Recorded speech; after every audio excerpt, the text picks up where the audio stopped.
15 of Chicago's finest specialists had walked into that room, diplomas covering their walls, hourly fees worth a month of Marin Doyle's wages. Not one of them got the little girl to say a single word. The last gave up after 40 minutes, shaking his head at the most powerful man in the city. This child was too far gone to be saved. The one who finally got her to move, it turned out, was the woman mopping the floor at 2 a.m. Marin had no idea of any of this as she pushed her cleaning cart down the 40th floor corridor of the Callaway Tower. All she saw was the door at the end of the hall, the door that hadn't opened once in 2 years tonight, cracked open with a sliver of light. 3 men in black suits stood guarding it, not building security. They stood the way men stand when they're used to being feared. And beneath the coat of the nearest one, an unmistakable bulge. A holstered gun. She should have kept walking. Lowered her head, disappeared. Invisible the way a cleaning woman is always presumed invisible. But from the cracked door, something held her there, not a sound, but the absence of one. The thick, wrong silence of a child trying to fold herself so small she might vanish from the world. Marin knew that silence well. She had once lived inside it. She pushed the door open before anyone could stop her. In the middle of the gleaming stone-tiled room, a girl of about 6 sat curled on the rug, knees hugged to her chest, eyes fixed on nothing. Around her, people had laid out everything to coax her boxes of expensive crayons still creased shut, smooth sheets of drawing paper, a teddy bear half her size. All of it lay still, useless. Marin did not reach for the crayons, did not call the child's name, did not do anything the 15 specialists had done. She sat down on the cold floor, level with the child's eyes, pulled out a blank sheet of paper. Then, with hands calloused and cracked from cleaning solvent, she began to fold, slowly, in silence. 1 crease, 2. She did not look at the girl, only at her own hands, as if nothing in the world mattered more than the paper taking shape. A small crane, slightly crooked, appeared in her palm. She set it on the floor, in the space between them, then pulled out a second sheet, and folded on. Behind her, through the glass partition, the men in black suits watched. One reached for his phone. The air stretched taut as a wire about to snap. Marin paid them no mind. She finished the second crane and set it beside the first. A tiny hand stirred. Not toward the crane, toward a crayon. For the first time in 3 days, the child's eyes lifted from the void and rose to meet the strange woman sitting with her on the floor. Marin smiled softly and nudged the paper crane a little closer. She had no idea that behind the glass, the city's ultimate tycoon had just stepped out of the elevator and stopped cold. And for the first time in 3 days and 3 years, he could not look away from what he was seeing. If this moment touched you, please like and share so the story can reach more hearts. And don't forget to subscribe to our channel, so you won't miss the healing stories still to come. Marin was gone. The woman who mopped the floors gathered her cart and disappeared into the service elevator as though she had never been there, leaving the room behind with the paper crane lying lonely on the stone floor. Roark Callaway stepped inside in a silence so heavy that even the toughest men around him had to hold their breath. He didn't raise his voice. He didn't need to. The entire city of Chicago knew the Callaway name in 2 very different ways. To the press and the investors, he was the owner of a real estate empire stretching from the shores of Lake Michigan to the glittering towers of the Loop. To those who lived in the city's shadows, that name carried a different kind of weight. The kind that made people lower their voices when they mentioned it and glance around before they spoke. He was the man the police didn't touch. The man other powerful men had to nod to in greeting. The man who ran an entire underground network with a few phone calls and eyes that never once wavered. And yet that man, in this moment, was down on one knee before a 6-year-old child, utterly helpless. Story Callaway, his daughter, was still sitting there with her thin shoulders trembling faintly, but something had changed. Her eyes were no longer fixed on emptiness. She was looking at the paper crane. Roark reached out and touched his daughter's shoulder. So lightly, it was almost not a touch at all, as if he feared that even the smallest weight might make her break apart. He called her name, his voice lowering in a way none of his men had ever heard. The little girl didn't answer. Of course she didn't. She hadn't made a sound in 3 days. And before those 3 days, there had already been a long, endless stretch in which his daughter's voice had grown smaller, thinner, rarer, until it had faded away completely. 3 years. He didn't allow himself to think too deeply about that number right now. Bram Whitlock stood at the threshold, arms folded across his chest, waiting. He was Roark's right hand, the man who had stayed beside him through every storm, the only person allowed to enter the most sealed rooms. Roark rose to his feet, his eyes still fixed on the paper crane lying in the middle of the floor. He asked Bram, his voice returning to its familiar coldness, who the woman was. Bram answered that she was only a night shift cleaner, someone from the contracted cleaning company. Nothing special. Roark turned sharply, and the look in his eyes was enough to make Bram fall silent. "Nothing special," he repeated, in a voice that seemed to drop the temperature of the entire room by several degrees. 15 leading specialists had given up on his daughter. 15 people with their degrees and theories and brutal fees, and every one of them had walked out of this room with the same shake of the head. Yet a woman who mopped floors, with nothing but a sheet of white paper, had done what no one else could. His little girl had looked up. His little girl had reached out. It was the first movement Roark had seen from his daughter after so many days that had felt endless, and he wouldn't let it pass as coincidence. He gave the order, one word at a time, clear and merciless. "Find that woman.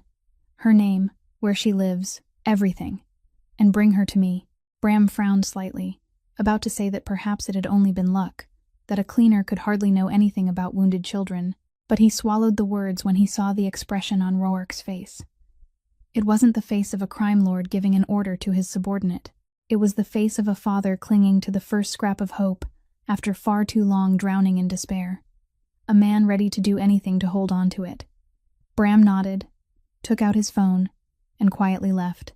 Alone with his daughter, Roark bent down and picked up the paper crane. It was crooked, clumsy, folded by hands that were not skilled at all. But his little girl had looked at it. He placed it in Story's tiny palm, and for the first time in 3 days, her fingers slowly closed around it, holding it, not letting go. Something inside the chest of the untouchable billionaire tightened, a feeling he had forgotten long ago that he could still feel. He didn't know who the woman who mopped floors was, but he knew one thing for certain. He would find her, no matter the cost.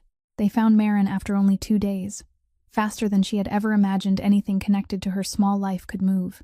At that moment, she was standing in the cramped kitchen of the boarding house, warming up a thin pot of soup for Tobias's dinner, when there came a knock at the door, 3 short, solid taps. When she opened it, a man in a suit stood there, polite in a cold and distant way, saying that his boss wanted to see her, and that the car was already waiting downstairs. Maren recognized him as one of the men who had stood guard that night. Her first instinct was to shut the door, gather her son into her arms, and pretend the night on the 40th floor had never happened. But then she thought of the child sitting curled up in the middle of that cold stone room, of those empty eyes finally lifting. And she sent Tobias to the elderly neighbor's apartment, put on the only coat she owned that still looked decent, and stepped down to the sleek black car waiting below. They took her to a building she had never dared dream of setting foot inside, through hallways so silent she could clearly hear her own worn shoes striking the stone floor. Roark Calloway was waiting for her in a vast room with an entire glass wall overlooking the glittering city below. He turned when she stepped in, and for the first time, Maren saw clearly the face of Chicago's most feared man. It was a face carved from sharp, cold lines, with eyes the gray of freshly tempered steel, the eyes of a man accustomed to watching others lower their heads. He measured her in a single second, from her scuffed flats to her faded coat, and Maren knew exactly what he was seeing. A poor woman, heavy with hardship, ordinary, the kind of thing his world usually passed over without bothering to look twice. She had grown so used to that look that it almost no longer hurt her. He didn't waste words. He said that his daughter hadn't spoken for a long time, that he had brought in the best people, and all of them had failed, and that she was the only one who had made the little girl respond. Then he made his offer, bluntly, the way he seemed to do everything. He wanted to buy her time outright. She would quit her cleaning job, come work privately for him, stay beside his daughter for as long as necessary, and in return, he would pay her an amount he wrote on the back of a business card, before pushing it across the desk toward her. Maren looked down at that number. It was more than she earned in several years combined, so much that it stopped feeling like money and became something abstract, a way out of every worry that had been choking her night after night. She thought of the overdue rent, of Tobias's medicine bills, of the refrigerator that was nearly empty. A sensible woman would have taken that business card and thanked him over and over. Maren pushed it back toward him. She said she would help the little girl, but not because of this number. Roark went still, and for one moment, she saw surprise flicker through those steel-gray eyes, as if he wasn't sure he had heard correctly. He asked again, his voice edged with sharpness, whether she wanted more. Maren shook her head. She said his daughter wasn't a contract for him to sign, and she wasn't a service for him to hire. The little girl was a child in pain, and Maren would help because she couldn't walk past a child in pain and do nothing. That was all. She set her own conditions, saying she would come when the little girl needed her, in her own way, with no rigid schedule, no one standing behind her to watch her, and most importantly, he had to understand that whatever happened between her and the child couldn't be bought with any number he wrote down. The room sank into silence. Rourke Calloway, a man who had never encountered anything in life that money couldn't buy, a man whose every negotiation ended according to his will, stood there staring at the woman who mopped floors as she held her head high before him, unafraid, not begging, needing nothing from him, and for the first time in a very long while, he didn't know what to say. The Calloway mansion stood on the northern edge of the city, a somber gray stone building hidden behind rows of tall trees and an iron gate that Maren had to wait nearly a full minute for before it opened. On the first morning she came, the gatekeeper looked her up and down, then made 2 calls to confirm, as if he couldn't believe someone like her could have business in a place like this. Inside, it felt even colder than it looked from the outside, with long hallways, soaring ceilings, and paintings hanging on the walls that she guessed were each worth more than the entire boarding house where she lived. The household staff recognized her at once, and they didn't bother hiding their attitude. One young maid covered her mouth and whispered something to a coworker as Maren passed, her eyes sliding over Maren's heavy figure before she turned away with a half-smile. Another deliberately left her waiting in the foyer longer than necessary, then finally led her away with a sluggish air and not a single unnecessary word, as if having to speak to a cleaning woman somehow lowered him. Maren didn't react. She had walked through too many doors where people looked at her that way, and she had learned long ago that the only way to keep herself standing straight was not to let them see how deeply those looks reached inside her. The only person in the mansion who treated her like a human being was Delphine, the older housekeeper with silver hair pinned neatly in a bun and warm hands. She led Maren upstairs, her gentle voice telling her that the little girl almost refused to eat, that at night she often woke and simply sat hugging a pillow, staring out the window. There was an honest sorrow in Delphine's voice, the kind of feeling money couldn't hire, and Maren's heart softened a little when she knew that at least this child had someone who truly cared about her.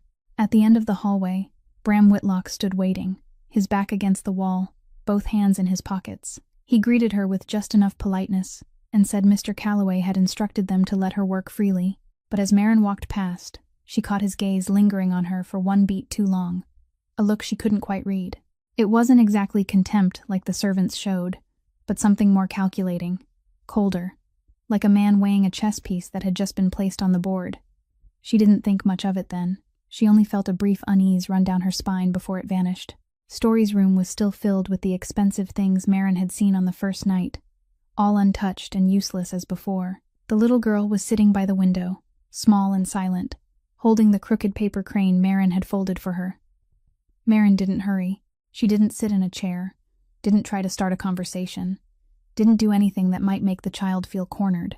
She simply sat down on the floor at a careful distance, took several sheets of colored paper from her coat pocket, paper she had bought with her own few coins on the way there, and began to fold. This time, it was a small boat.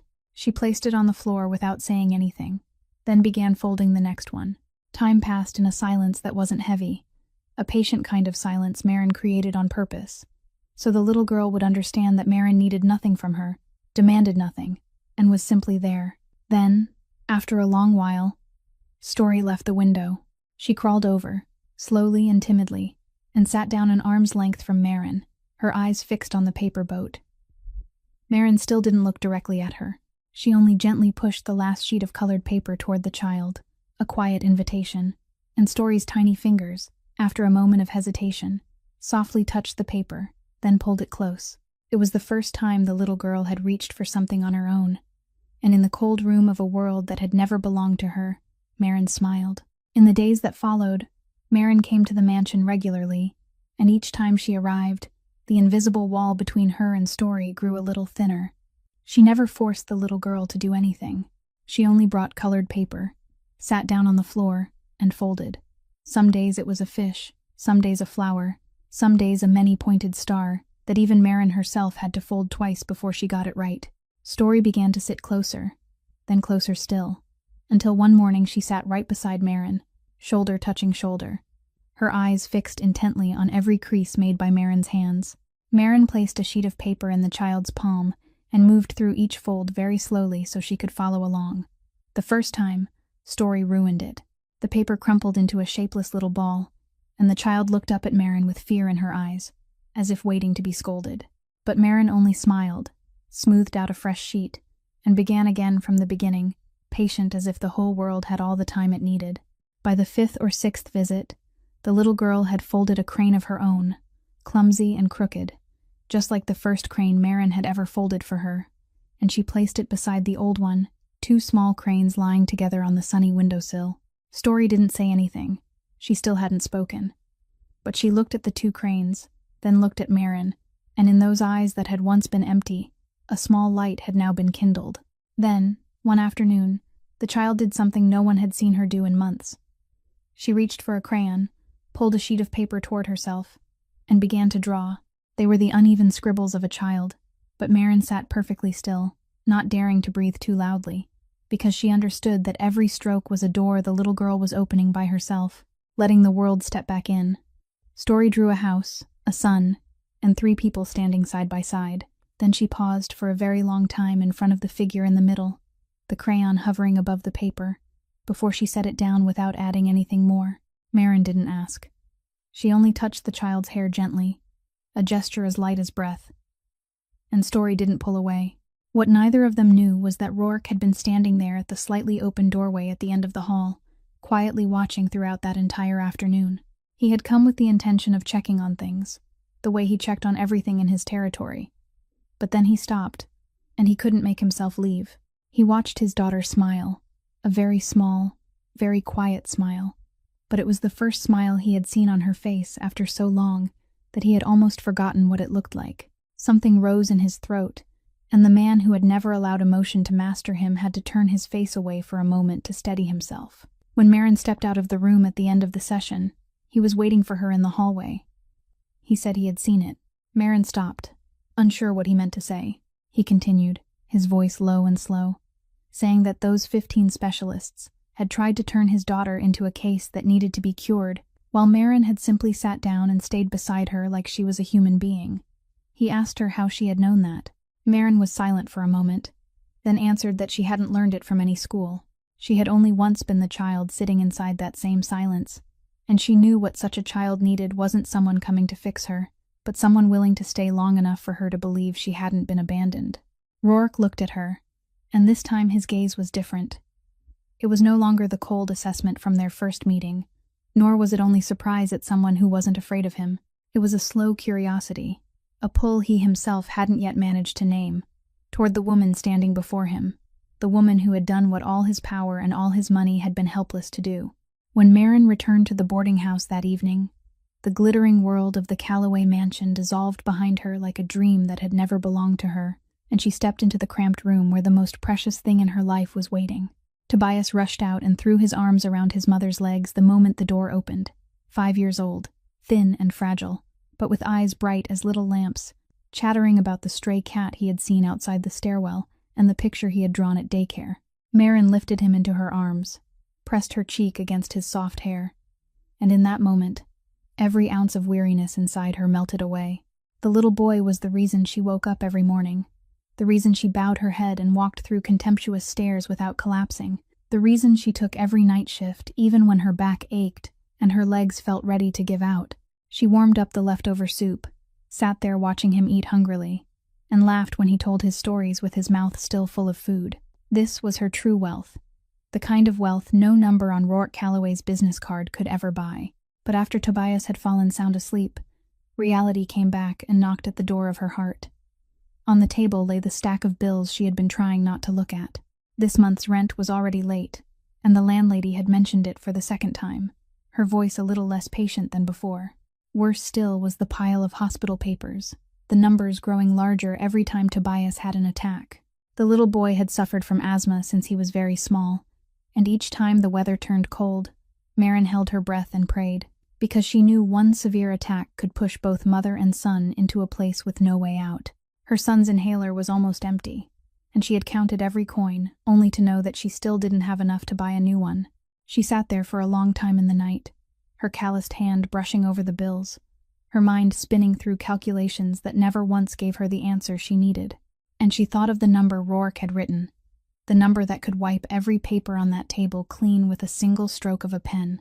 There had been nights like this one, when fear strangled her chest, when she wondered whether she had been too proud, too foolish, to push that business card back toward him. A better mother might have taken it for her child's sake. But then she thought of Story, of the child's eyes when she had lifted them to look at her, and Marin understood that if she accepted that money in exchange for staying beside the little girl, then what she gave that child would no longer remain whole. It would become a service, something bought and sold. And a wounded child always sensed the difference between someone who stayed because they were paid and someone who stayed because they truly cared.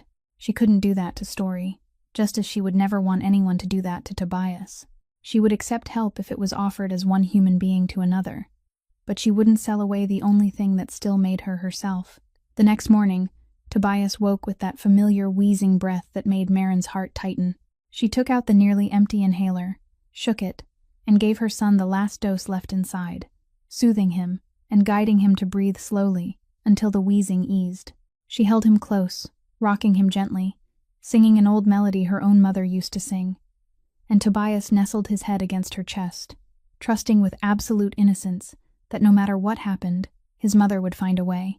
That innocent trust was both the strength and the greatest burden of her life. She kissed his forehead, whispered that everything would be all right, and made a silent promise to herself that she would do everything to make that promise true, with her own 2 hands and her own dignity, and nothing else. One morning, Tobias's usual babysitter suddenly fell ill, and Marin had no one left to leave her son with. She hesitated for a long time before calling Delphine, shyly asking permission to bring her boy along, promising that he would behave and wouldn't bother anyone. Before Delphine could even answer, Rourke himself took the phone and said curtly that she should bring the boy. And so that morning, Tobias stepped into the Calloway mansion for the first time, his round eyes lifting toward the soaring ceiling and the vast hallways, his small hand gripping his mother's tightly, both frightened and fascinated. Marin led him to Story's room, quietly worrying over how these 2 unfamiliar children would react to each other. Story was sitting by the window as always, and when the door opened, she looked up at the little visitor with her usual guarded expression. But Tobias knew nothing about the rules of shyness. He only saw a new friend and the bright sheets of colored paper spread across the floor, so he let go of his mother's hand, ran straight over, and dropped down beside Story, holding out the wrinkled paper crane he had brought from home as he babbled proudly that his mother knew how to fold this too, and that this was his crane, named Speck, because it had an ink spot on its wing. Story looked at the boy, then at the crane, and then something strange happened. The little girl whom 15 specialists hadn't been able to move, the child who had curled into silence for so many long months, slowly reached for her 2 cranes on the windowsill and placed them on the floor beside Speck. 3 paper cranes lay in a row. Tobias cried out with delight, saying that now they were a crane family, and he began making up a whole story about where the flock of cranes would fly. For the first time, the corners of Story's mouth curved into a full smile, no longer hesitant, no longer afraid. All that morning, the 2 children played together in the way only children can, without needing many words, without needing a reason. Tobias folded paper clumsily and ruined it again and again, making Story take his hand and fix each crease for him. And while she did it, the little girl forgot that she was afraid of the world. They drew one big picture together, Tobias drawing strange animals that barely had any shape at all while Story colored them in, their 2 small heads bent close over the paper. When Tobias told a silly child's joke, Story let out a soft laugh, a clear, unexpected sound ringing through a room that had only known silence, and Marin, sitting in the corner, had to lift a hand to cover her mouth so she wouldn't burst into tears. The child still hadn't spoken in words, but that laugh was the first bridge she had built on her own toward another person, and that person was Marin's son. Rourke stood at the threshold, and this time he didn't bother hiding himself behind a half-open door. He watched his daughter laugh and play with an unfamiliar child, watched her take the boy's hand to show him how to fold paper, watched her come alive in a way he had feared he would never see again, the man whom an entire city treated with caution. the man who had never allowed anything to shake his coldness, stood there with a strange softness spreading through his chest. He looked toward Marin, the woman sitting quietly in the corner with glistening eyes, and he understood that she hadn't merely brought a method or a skill. She had brought another small human being with her, a poor little boy with a heart that knew nothing of walls, and it was that child who had reached his daughter in a place all his money had never been able to touch.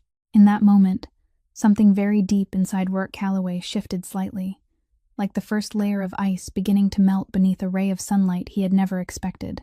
That afternoon, after Marin and the two children had left his sight, another Rourke Calloway returned, the man all of Chicago still treated with caution. In a sealed room on the top floor of the tower, 5 men sat around a long table, and the air was so thick that everyone kept their hands perfectly still. One of them, a man named Donovan, who oversaw the southern docks, had been moving behind his back, skimming sums that didn't belong to him, and thinking Rourke wouldn't find out. Rourke didn't shout. He didn't strike the table. He simply placed a thin file in front of Donovan, each page recording every number the man had hidden, every meeting he had thought no one knew about, and he let the silence do its work. When Donovan began to stammer out excuses, Rourke lifted his eyes to him, just one look, and the excuses died in the other man's throat.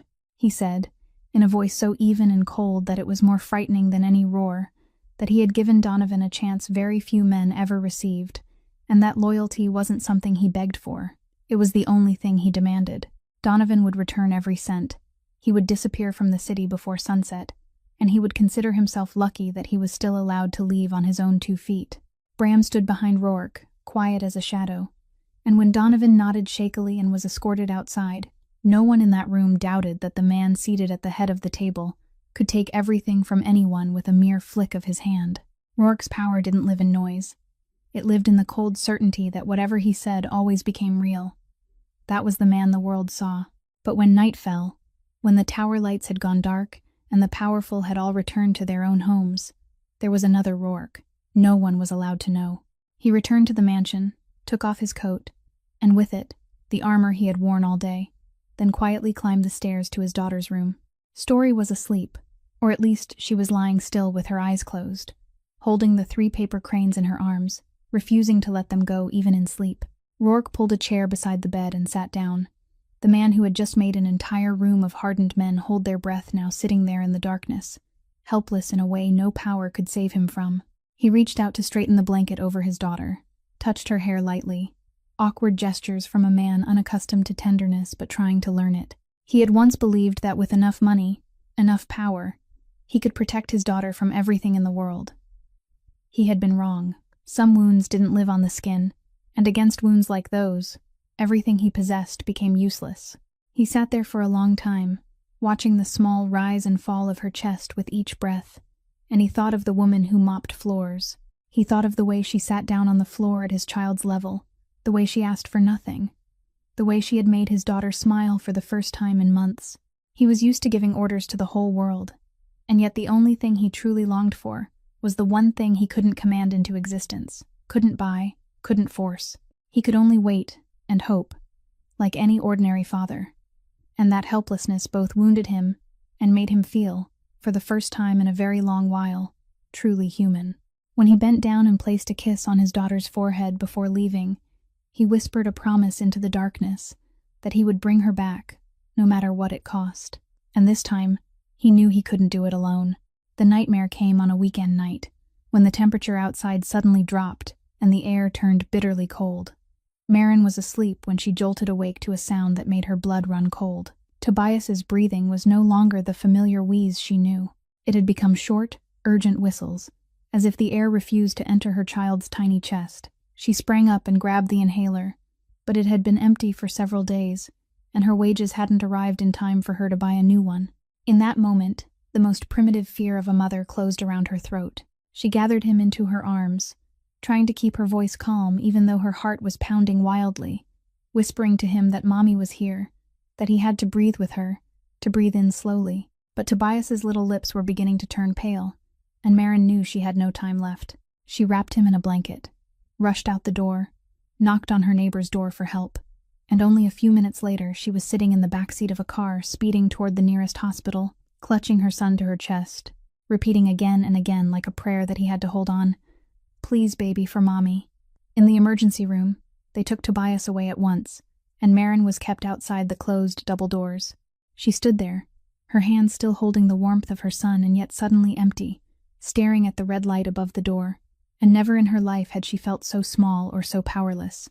Time passed in the waiting room like an entire lifetime. She paced back and forth, sat down and stood up again, clasped her hands so tightly together that her knuckles turned white, and prayed with everything she had left inside her. When a nurse finally came out and told her that the boy's condition had temporarily stabilized, that they had intervened in time, Maren's legs gave way, and she had to grip the edge of a chair to keep from falling. Her child would live, but that relief lasted only a moment, because immediately afterward, they handed her the papers. Tobias needed to stay for observation, needed medication, needed equipment that added more to the cost with every passing day. Maren sat on the hard plastic chair in the hallway, looking down at the cost sheet in her hand, and the numbers danced before her eyes. More than everything she had, more than anything she could borrow. She was already late on rent. Her account was nearly empty, and now, standing in the hospital corridor at dawn, she faced the cruel truth that a mother's love, no matter how vast, couldn't pay a bill by itself. She thought of calling someone, anyone, but she had no one to call. She had no parents left, no close relatives, only herself holding up the whole world through all these years. For the first time in a very long while, Maren buried her face in her hands and let the tears fall. Not because she was weak, but because she had been strong for far too long, and now she no longer knew how to be strong any longer. And then, in that darkest moment, a thought flashed through her mind, a thought she had pushed away for days. There was someone, there was a number on a business card she had refused. She gripped the old phone in her hand, struggling against her own pride, against all the principles she had built to protect her dignity. But when she looked through the small window in the door and saw her son lying there, so tiny among the wires and machines, every trace of pride dissolved. She would do anything for her child, anything. With trembling hands, she began to dial the number, not knowing that on the other end of the line, everything was about to change in a way she never could have expected. But Maren never finished dialing the call, because just as her finger was still trembling over the screen, a nurse came over and told her something that made her think she had misheard. Tobias's bill had been paid. All of it. And not only that, the little boy was about to be moved into a private room, where he would be personally monitored by one of the city's leading pediatric respiratory specialists, someone a family like hers would normally have to wait months to even schedule an appointment with. Maren stood frozen, her mind unable to fit those pieces of information together. She asked again and again if there had been some mistake, who had done this, but the nurse only shook her head and said everything had been arranged by a third party, and they weren't allowed to disclose it. Maren didn't need anyone to disclose it. Deep in her heart, she already knew. There was only one person in this world with enough power to make an entire hospital move according to his will in a single night, and that person was the very man she had been about to call. 2 days later, when Tobias was stronger and sleeping peacefully in the bright room, Rourke came. He gave no warning, only appeared silently at the doorway with his usual calm composure, as if his presence there were the most natural thing in the world. Maren stepped out into the hallway, and for a moment, she didn't know how to begin. Every principle she had built, every proud declaration that she needed nothing from him, all of it collapsed before the truth that this man had just saved her son. She tried to thank him, but her voice broke halfway through, and the tears she had held back for days finally spilled down. She cried, not because she was ashamed, but because for the first time in far too long, someone had helped carry the burden she had believed she would have to bear alone for the rest of her life. She asked him why he had done it, why he had done all these things for her, a woman who had refused him, who had pushed his money back. Rourke was silent for a while, and when he answered, he didn't use beautiful words. He only said that she had sat down on the floor with his daughter when no one else was willing to, that she had given something without asking for anything in return, and that he was simply doing the same. He added, his voice lowering, that she had taught him something, that there are things people give not because they're being paid, but because it's the right thing to do. Then he looked into the room where Tobias was sleeping, and in those steel eyes that had always been so cold, something softened in a way Maren had never seen before. He said the boy would be all right, that he had arranged for him to receive the best care, and that she didn't need to worry about any of the costs anymore. There was no charity in his voice, no demand that she owe him gratitude. It was simply a man who had decided to do something kind and didn't need anyone to know about it. In that moment, something between them changed forever. Marin looked at the most powerful man in Chicago, the man the whole city treated with caution, and she no longer saw a cold crime lord. She saw a father who knew what it meant to fear losing a child, a man who had quietly reached out to hold her up without needing a single word of thanks. And Roark, as he looked at the woman wiping away her tears, felt the emotions he had tried to deny for days become impossible to ignore. They stood there, two people from worlds separated by an entire abyss, and yet in that quiet hospital hallway, the distance between them had never been smaller. Neither of them said anything more, but both understood that their relationship had crossed into a new threshold, one from which there could be no turning back. During the days Tobias was in the hospital, Roark quietly looked into the life of the woman who had kept him awake at night. He didn't do it to pry, but because he wanted to understand what she had lived through to become so strong, and what he discovered made anger rise inside him with a cold, silent force. He learned that for the past 2 years, Marin and her son had been living in a run-down boarding house managed by a man named Harlan Pike, a man who owned a chain of cheap rental properties and made his profit on the backs of the poorest people in the city. Pike was known for his cruelty, raising rent whenever he felt like it, cutting off heat in the middle of winter to force tenants to pay more, and taking particular pleasure in tormenting people who had no power to fight back. Roark also learned that only a few weeks earlier, when Marin had fallen behind on rent because she had spent her money on medicine for her son, Pike had come straight to her door, humiliated her loudly in front of the neighbors, spat cruel words about her body, about how she was a burden on society, and threatened to throw both mother and child out onto the street in the cold night.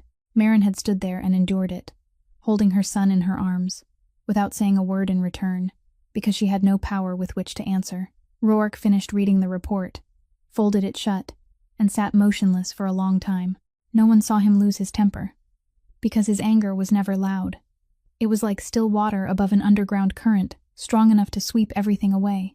He picked up the phone, made a few brief calls, and his silent machinery began to move. He didn't send anyone to lay hands on Pike. He didn't need violence, because for a man like Roark Calloway, there were punishments that could frighten the wicked far more than fists ever could. Within days, Harlan Pike's world began to collapse piece by piece. The business licenses he had been skirting the law with for so long were suddenly inspected with merciless attention. The safety violations he had hidden were dragged into the light. The underground loans he had used to build his little empire were suddenly called in all at once, as if every creditor in the city had turned their back on him on the same day. The people who had once feared him now avoided him like a disease. It reached its peak when Pike, in desperation, went to the office of a powerful figure he hoped might save him, only to discover that the man sitting behind the desk there was the one who had been behind everything. Roark didn't raise his voice at him. He only looked at Pike, with a gaze so cold that Pike felt his spine freeze, and told him exactly why his world was turning to ashes. He repeated every word Pike had thrown at the woman holding her child at the door in the cold night, word by word, and watched Pike's face go pale, as the man realized that the words he had thought harmless when spoken to a poor, lowly woman were the very thing that had pulled his entire life down around him. Roark told him that there were people in this world who seemed to have no one standing behind them, no one protecting them, and that was exactly why men like Pike dared to trample them. But this time, Pike had chosen the wrong person. Roark didn't need to add another threat. The truth that the man before him could take everything from him in only a few days, and already had, was a warning strong enough to haunt Pike for the rest of his life. Pike left the office on trembling legs, having lost everything he had ever used to bully the weak. And Roark, sitting alone afterward, felt no triumph at all. He only thought of Marin standing silently as she endured those humiliating words, and he told himself that as long as he was here, no one would ever dare treat her that way again. After Tobias was discharged from the hospital and grew stronger again, Marin's life entered a peaceful stretch she had never dared dream of. She still went to the mansion every day, but now those visits were no longer only because of Story. Roark began appearing more often whenever she was there. Sometimes he simply leaned against the doorway and watched her play with the 2 children. Sometimes he sat down with them, awkwardly learning how to fold a paper crane under his daughter's solemn instruction. There were evenings when he asked her to stay for dinner, and they talked about small, wandering things, about childhood, about books, about the way the city had changed through the years.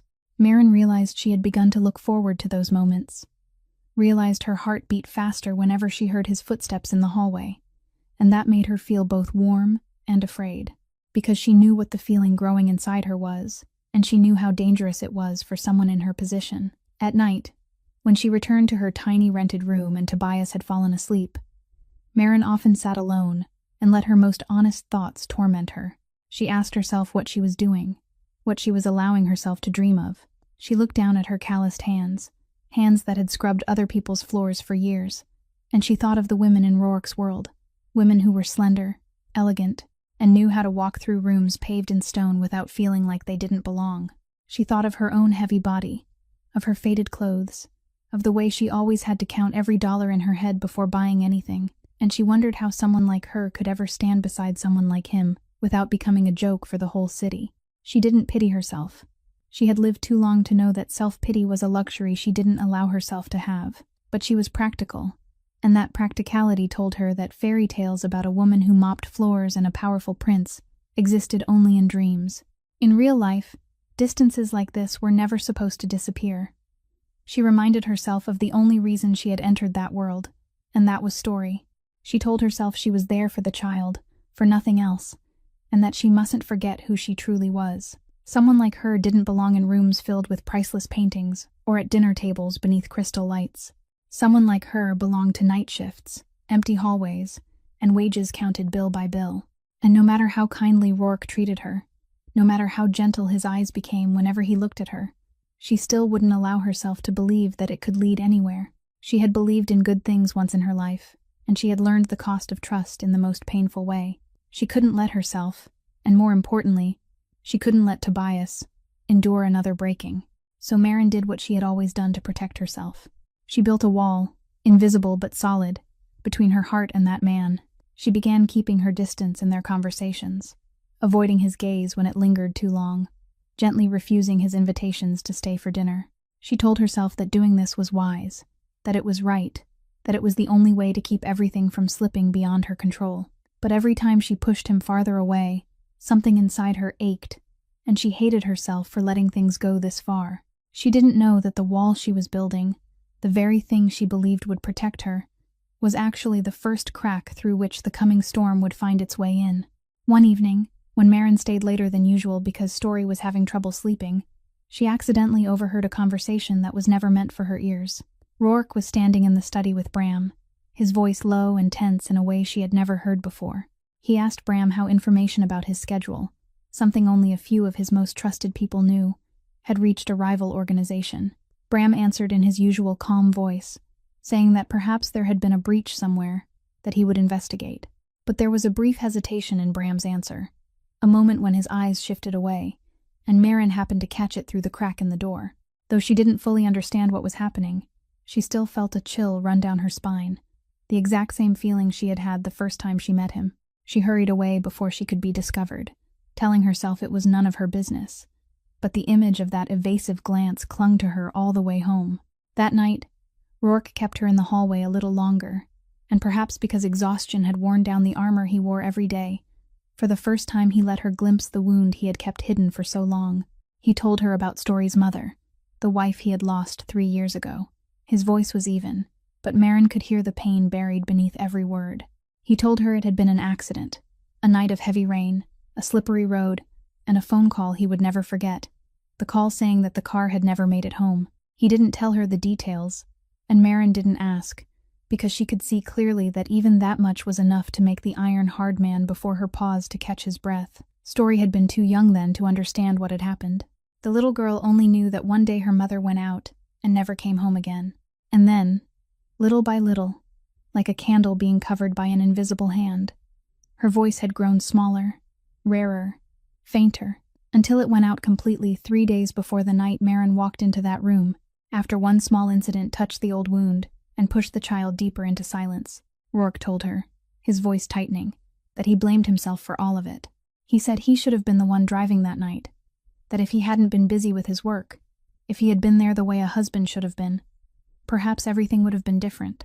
He had spent the past 3 years building walls, making himself cold and untouchable, because he believed that if he became strong enough, powerful enough, He would never again have to stand helplessly by and watch someone he loved disappear. But then his daughter fell silent, and he realized that all the power in the world couldn't buy back a single call of his name from his child. Maren stood still and listened, and in that moment, she understood that the man before her wasn't the emotionless crime lord the world believed him to be, but a father slowly dying beneath the weight of a guilt no one else could lift from him. She reached out, hesitant, then placed her hand on his arm, a simple gesture of comfort that no one had dared offer that man in so long. He didn't pull away. The two of them stood there in silence, closer than ever before, never knowing that somewhere else in the city, the pieces were already being set in place, and the traitor was waiting for the right moment to strike. The final breaking point came one afternoon, when the Calloway mansion was hosting an important reception, and Maren happened to be there because Story absolutely refused to leave her side. While she stood tucked into a corner of the drawing room, trying to make herself as small and invisible as possible, she heard two elegant women from Roark's world speaking nearby, not lowering their voices at all, as if her presence were not worth the effort of hiding anything. They were talking about her, about the woman who mopped floors whom Roark Calloway, for some incomprehensible reason, allowed to linger around the house. One of them laughed, saying he probably kept her there out of pity, that a man like him had no need for an overweight, plain little maid, and that it was rather pathetic when someone didn't know her place and imagined she could climb into places that were never meant for her. The other woman agreed, adding that people like that were only burdens being tolerated, and sooner or later they would be seen for what they were and pushed aside. Each word pierced Maren like a cold needle, not because they were cruel, but because some part of her had always been afraid they were true. She stood there, her face burning, and for the first time in a very long while, the wall of dignity she had worked so hard to build began to crack. She looked around the glittering room, at the elegant people laughing and talking, at Roark standing among them in his flawless suit, belonging to that world completely in a way she never could, and a harsh truth rose inside her. She had been lying to herself. She had let herself slide into a dream that wasn't real, had let her heart become entangled in a place where it would surely be crushed. And worst of all, she realized that her presence might be becoming something people whispered about behind Roark's back, a stain in a world where reputation meant everything. If she truly cared about him, about Story, then perhaps the kindest thing she could do was disappear before she became a real burden to them. That evening, Maren went to Roark and told him she wouldn't be coming anymore. She tried to keep her voice calm, using the excuse that Story was much better now, that the little girl no longer needed her the way she once had, that it was time for Maren to return to her own life and find steady work to care for Tobias. Roark looked at her for a long while, and she could see clearly that he didn't believe a single word of the reasons she gave him. He asked her, his voice deepening, whether someone had said something to her, whether something had happened. Maren only shook her head, forced herself to smile, and said there was nothing, that this was simply the right thing to do. She couldn't tell him the truth, couldn't admit that she was running from her own heart, that she was so frightened of the feeling growing inside her, that she would rather put it out with her own hands than wait for the day someone else crushed it underfoot. Roark didn't hold her back, perhaps because he was too proud, perhaps because he believed that keeping her there against her will would be another kind of possession, one he wouldn't allow himself to claim. He only nodded slowly, said he respected her decision, and thanked her for everything she had done for his daughter. But Maren saw something go out in those steel eyes, a small flame that had only just been lit and was suddenly extinguished, and it hurt her more than any insult she had ever heard. She turned away, walked out of the Calloway mansion, and told herself she was doing the right thing, even though every step away from that place felt as heavy as dragging her whole heart across the ground. 3 days after Maren left the mansion, on an evening when she had just finished her shift and was on her way home, her phone rang with an unfamiliar number. On the other end was the voice of a panicked woman, sobbing, calling herself Carla, saying she had once been a maid in the Calloway mansion, that she had seen Maren and knew Maren was a good person. The woman cried as she said she was in danger, that there were people chasing her because she knew too much, and that she had no one left to ask for help except Maren. Her voice pleaded, broken and breathless, saying Maren only needed to meet her briefly at an address near the southern docks, help her hand some documents to someone, and then she would take care of the rest herself. Every instinct of caution in Maren spoke up, warning her that something was wrong, that she didn't know anyone named Carla. But the woman's crying touched the softest place inside her, the part that could never turn away from someone begging in desperation, the same part that had made her step through a door guarded by men with guns on that fateful night. She told the neighbor to watch Tobias very carefully, held her son tightly, kissed his forehead, and said Mommy would only be gone for a little while. The little boy was safe in the warm rented room, knowing nothing at all, and that was the only thing that gave Maren peace as she stepped out into the night. She took a car to the address she had been given, an old deserted warehouse district near the docks, where scattered streetlights cast weak streaks of light across the damp concrete. The closer she came, the stronger the unease rose inside her, and she called the number again, but no one answered. She should have turned back right then, but she had already come too far, and the thought that someone might be in danger somewhere ahead pulled her one more step forward, then another. When she stepped into the dark warehouse and called the woman's name, the silence that answered her was thick and wrong. Then the door behind her slammed shut. Maren spun around, her heart pounding, and from the darkness, several figures stepped out and surrounded her. There was no Carla. There never had been. The man at the front, tall and broad with a cold, expressionless face, smiled at her with the satisfaction of someone who had just sprung a perfect trap. He said they had been watching her for a long time, that they knew exactly what she was to Rourke Calloway, the one weakness that made his iron heart waver. He said Calloway had taken too much from their world, and it was time for him to pay, and she was the price. Maren understood with chilling horror that the entire call for help had only been a staged performance designed to exploit her compassion, that the enemy had studied her so closely, they knew for certain she couldn't refuse a plea for help. She tried to stay calm, tried to step back and find a way out, but the figures had closed the circle around her. She struggled, screamed, but this place was too far away and too empty for anyone to hear. The only thing running through her mind in that moment wasn't fear for herself, but the image of Tobias sleeping peacefully at home, and Story with 3 paper cranes in her hands, the 2 children in safe places, far from this danger. She clung to that thought as if it were the last thing keeping her from falling apart. When a dark cloth came down over her, and the world around her sank into blackness, Maren's final thought was an aching question. How did these people know so much about her? How did they know every habit and every weakness? As if someone very close to Rourke had betrayed everything. News of Maren's disappearance reached Rourke close to midnight, when the neighbor watching Tobias called the mansion in a panic, saying Maren had left that evening and still hadn't come back, and that her phone was turned off. In the moment he heard it, a fear Rourke thought he had buried 3 years ago rose inside him again, cold and familiar enough to leave him reeling. He immediately sent his trusted guards to fetch Tobias to the safety of his mansion, while setting his entire network in motion, ordering every trace of Maren to be found. And as they followed the clues, a truth began to reveal itself that made the blood in his veins turn cold. The men who had taken Maren knew too much. They knew she was his weakness, knew her habits, even knew the compassion they had used to lure her outside. That information could only have come from someone very close to him, someone he had trusted completely. When Rourke had every communication from the past several days checked again, all the scattered pieces suddenly fit together with cruel clarity. The time when information about his schedule had leaked, the strange decisions, the evasive glance, everything led back to one name, the name he didn't want to believe. Bram Whitlock, the man who had stood beside him through every storm, the only man to whom he had given his complete trust, had in fact been quietly working with the enemy for a long time, selling away Rourke's secrets one by one in exchange for the power and position he craved, but could never have while standing in Rourke's shadow. When Rourke summoned Bram and placed the evidence directly in front of him, Bram didn't even bother denying it. He only laughed, a bitter laugh, and said he was tired of being the loyal shadow after all these years, tired of watching Rourke have everything while he was left with scraps.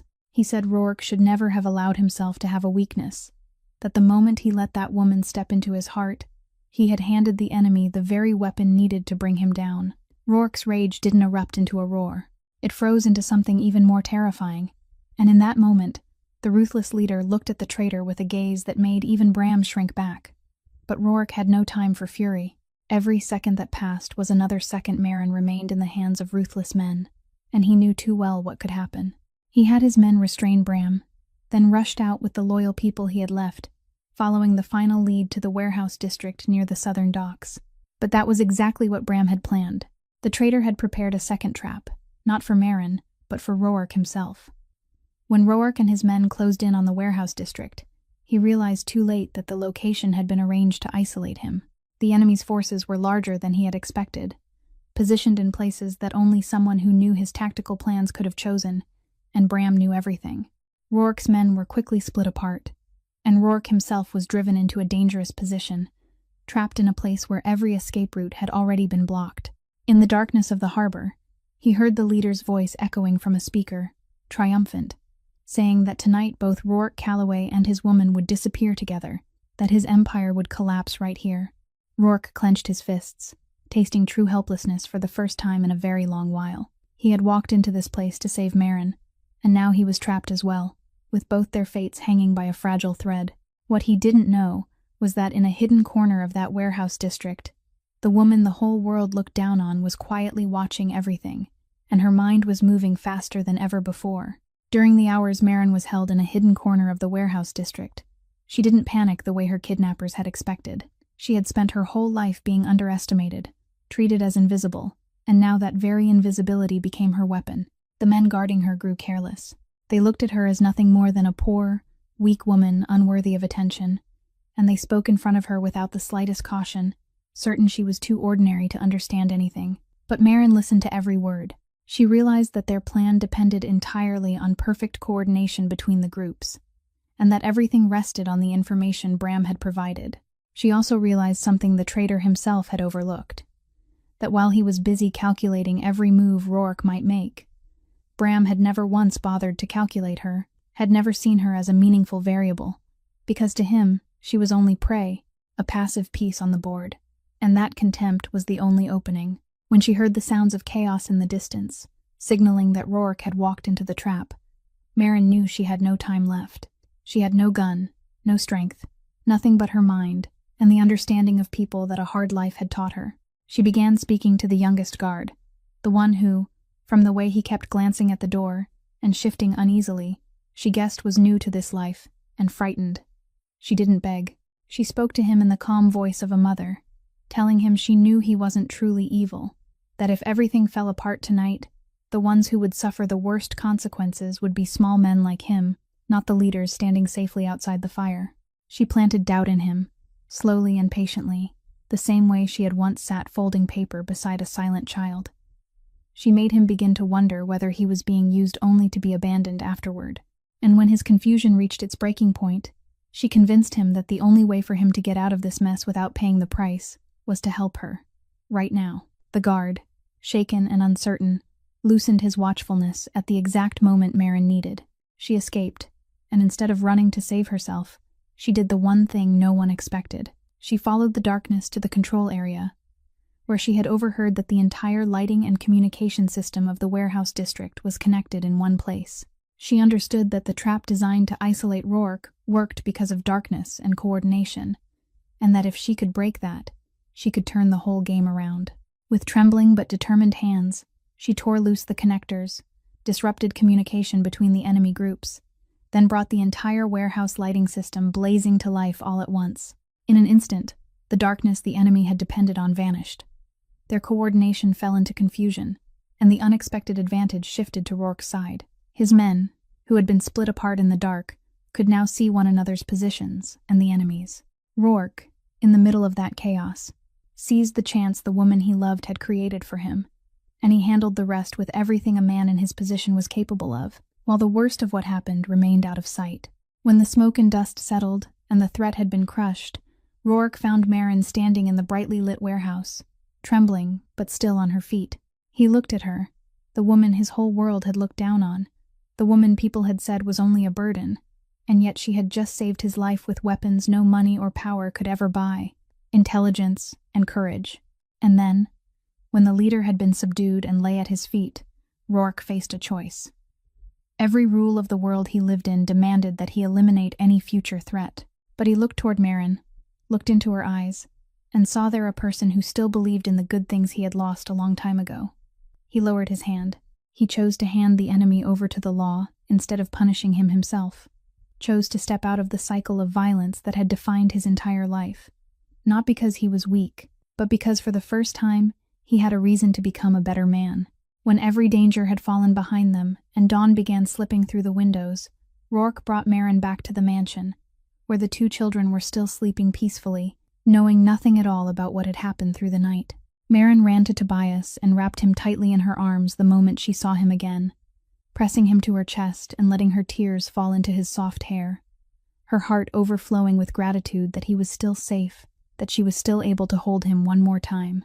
Rourke stood watching from the doorway, and something inside him had changed in a way that could never be undone. He understood that he didn't want to let this woman leave him again, not because she had saved his life, but because she had brought light back into a house that had been buried in darkness for far too long. He stepped toward her, and this time he hid nothing. He told her that every whisper people had made about her was wrong, that she wasn't anyone's burden, but the most precious thing that had ever stepped into his life and his daughter's life. He asked her not to leave anymore, not to let people who didn't understand her worth make her see herself as less than she was. And Maren, who had grown far too used to building walls to protect her heart, allowed herself for the first time to believe that maybe, just maybe, she deserved something good too.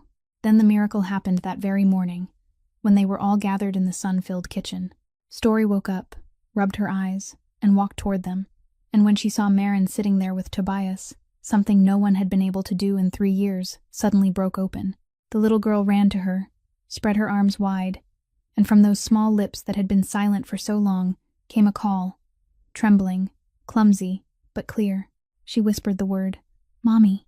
Maren froze, one hand rising to cover her mouth, and Rourke, the iron-hard man the whole city feared, stood there with tears blurring his eyes beyond his control. 3 years of waiting, 3 years of guilt and helplessness, all melted in that single sound. He dropped to his knees and gathered his daughter into his arms, and for the first time after such a long and endless stretch of time, he cried, not from pain, but from the relief of a wound finally beginning to heal. Story's voice didn't only return his daughter to him, it also returned his belief that what was lost could still find its way back, that even in the deepest darkness, a kind hand could still light a flame. Time passed, and their lives entered a new chapter. With Rourke's support, Maren finally did the thing she had always longed for, but had never dared dream of. She opened a small home for wounded children, children who carried inside them the same silent Story once had, a place where they were healed not by expensive methods, but by patience, by love, and by the simplest things. Tobias and Story grew up like true siblings, and on the sunlit windowsill of the new home, side by side, there were always small paper cranes, some neat, some crooked, folded by hands that had learned that the most precious things in life are never found in appearance or status, but in a heart that knows how to give. Maren's story reminds us of something simple yet profound, that a person's true worth doesn't lie in their looks, their money, or their place in society, but in their kindness and in the courage to love even when life has never been easy. Sometimes, the very people the world underestimates most carry within them the kind of light that can change an entire life. If this story touched your heart, please subscribe to our channel, like, and share so we can spread meaningful stories to more people every day. How did this story make you feel? And what moved you the most? Please leave a comment below so we can listen to the feelings deep within your heart. Wishing you and your loved ones abundant health, a joyful life, and peace each day. Goodbye, and we'll see you again in the next